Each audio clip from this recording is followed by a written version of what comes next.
कर दीजिए। ओके दोस्तों, होली के इस खूबसूरत पर्व में आपको एक मैं बहुत ही अच्छी छोटी कहानी कहता हूँ, जो जीवन में प्रेरणादायक भी होगी और आपके जीवन में जब उस कहानी में छुपी जो छोटी सी बात है, अगर आपने उसको पकड़ा तो आपका शायद जीवन भी बदल सकता है। चलिए मैं आपको कहानी की शुरुआत करता हूँ। एक बार दो साधु ब्रह्मचारी साधु जो है वो जंगल से निकल रहे होते हैं।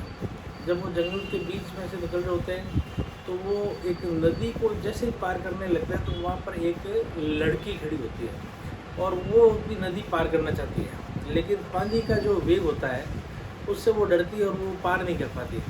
तो ऐसी स्थिति में जो है वो एक साधु से रिक्वेस्ट करती है कि आप प्लीज़ मेरे को नदी पार करा दो।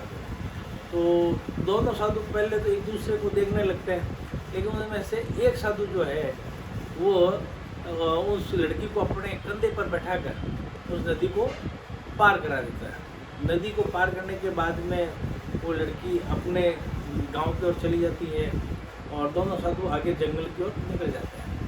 धीरे धीरे ऐसा सवेरे से लेके दोपहर और शाम जब वो अपने आश्रम में पहुंचते हैं, वहाँ तक पहुँचते पहुँचते जो दूसरा साधु होता है वह अपने जो सेवपाटी जो साधु है उससे पूछता है कि भाई हमारे गुरुजी का आदेश है कि हम किसी भी लड़की को नहीं छुएंगे, हम बाल ब्रह्मचारी है, तो आप उस लड़की को कंधे पर क्यों उठाया और आपने उसको कंधे पर बैठा कर क्यों पार करा? क्या ये हमारे साधु धर्म के खिलाफ तो नहीं है?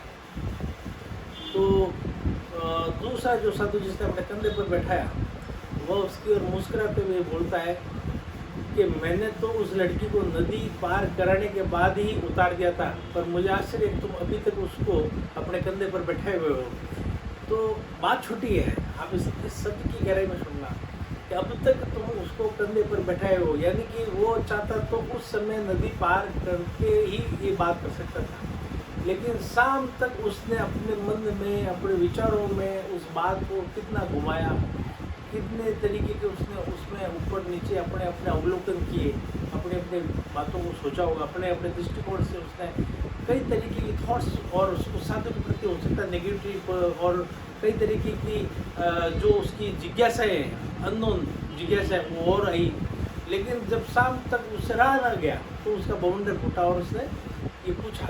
तो सुबह से लेकर शाम तक उसने अपने दिमाग को एक ऐसे बात में एंगेज किया जिसकी उसकी जरूरत नहीं है।